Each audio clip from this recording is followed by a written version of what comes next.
हद तो यह होगी कि आपके पास 2014 में एक मुस्लिम वजीर था, अब तो एक भी नहीं है। हाँ, पाकिस्तान है, सही कह रहे हैं आप। मान लिया आपके अकल की तारीफ करता हूं।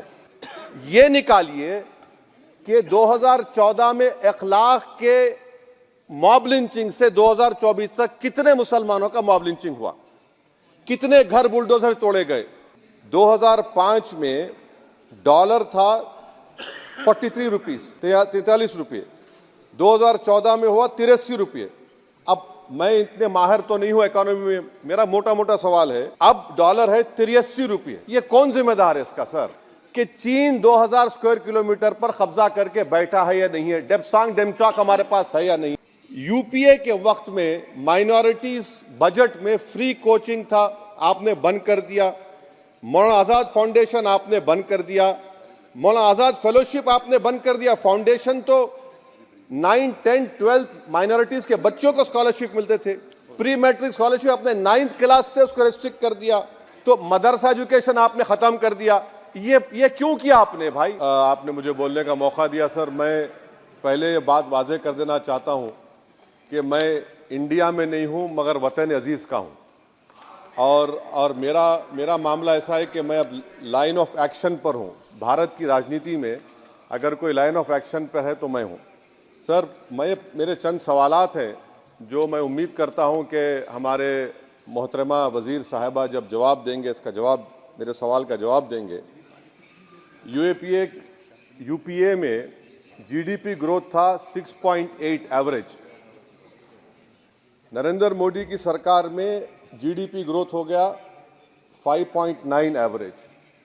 इसका जिम्मेदार चीन है या पाकिस्तान है, बता दीजिए।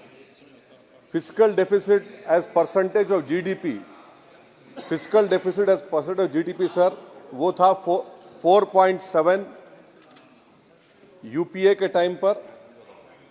नरेंद्र मोदी की सरकार में हो गया 5.1 एवरेज। इसका जिम्मेदार कौन है? हाँ, पाकिस्तान है, सही कह रहे हैं आप।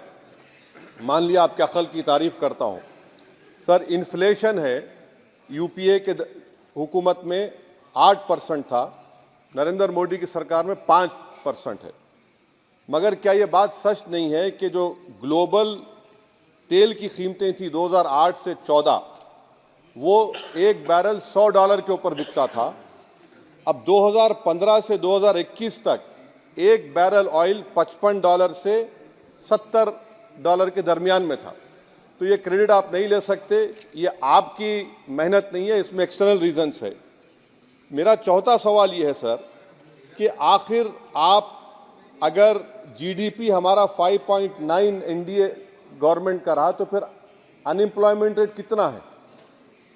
आखिर 2011 से एम्प्लॉयमेंट सर्वे नरेंद्र मोदी क्यों नहीं कराते? डेटा को क्यों छुपाते हैं? आप करवाइए सर्वे।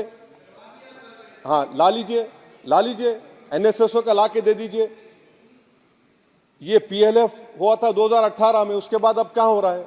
नहीं हो रहा है। ला लीजिए, तो कम से कम एनएसओ को बोलकर ये सर्वे करवा दीजिए। अच्छा, कंजम्पशन सर्वे 2017 से रुका हुआ है। सर, आप फाइनेंस मिनिस्टर होते तो शायद आ जाता।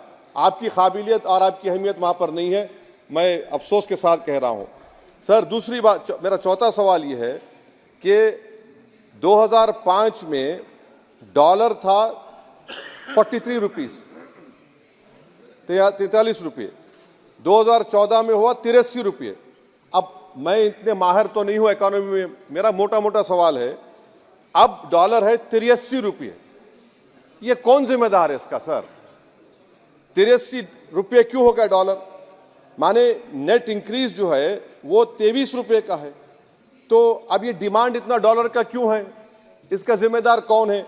इसका जवाब शायद मोहतरमा देंगी। अच्छा सर, आप देखिए, फॉरेन करेंसी रिजर्व्स बोलते हैं 2011 में, बिल्कुल सही है, 294 बिलियन डॉलर था। 2013 तक वो 256 बिलियन हो गया। अब मैं व्हाइट पेपर आप पढ़ेंगे, new channel open by RBI. Number क्या है भाई? नंबर तो बता दीजिए। New channel open by RBI, number ही नहीं मालूम होता है। अच्छा सर, एक और सवाल मेरा है, हेल्थ एक्सपेंडिचर फ्रॉम पॉकेट, ठीक है, 2005 में 69% था, 2014 में 64.2 हो गया। तो आपका नंबर क्या है बताइए ना। आपके आपके दौर में क्या नंबर है? वो नंबर नहीं बता, मेडिकल कॉलेज खोल दिए, नंबर क्या है खर्चे का?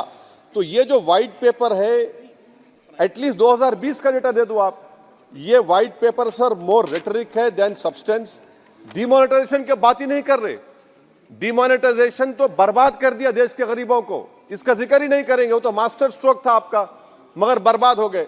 सर मैं कंक्लूजन में, क्योंकि आपने अक्लमंद कहा है मुझे कम टाइम में बोलने वालों को, तो मैं सरकार से आपके जरिए से मुतालबा करता हूं कि एक व्हाइट पेपर ये निकालिए कि 2014 में 1 लाख के मॉब लिंचिंग से 2024 तक कितने मुसलमानों का मॉब लिंचिंग हुआ, कितने घर बुलडोजर तोड़े गए। सर मैं खत्म कर रहा हूं सर, खत्म कर रहा हूं। और साथ ही साथ आप एक व्हाइट पेपर जारी कर दीजिए कि चीन 2000 स्क्वायर किलोमीटर पर कब्जा करके बैठा है या नहीं है, डेप्सांग डेमचॉक हमारे पास है या नहीं है। और आखिर में यूपीए के वक्त में माइनॉरिटीज बजट में फ्री कोचिंग था, आपने बंद कर दिया। मौलाना आज़ाद फाउंडेशन आपने बंद कर दिया, मौलाना आज़ाद फेलोशिप आपने बंद कर दिया। फाउंडेशन तो 9, 10, 12 माइनॉरिटीज के बच्चों को स्कॉलरशिप मिलते थे। प्री मैट्रिक स्कॉलरशिप आपने 9th क्लास से उसको रेस्ट्रिक्ट कर दिया। हो गया ये सर मैं खत्म कर रहा हूं सर। तो मदरसा एजुकेशन आपने खत्म कर दिया। ये क्यों किया आपने भाई?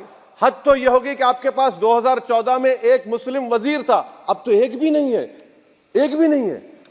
अजीब है मामला।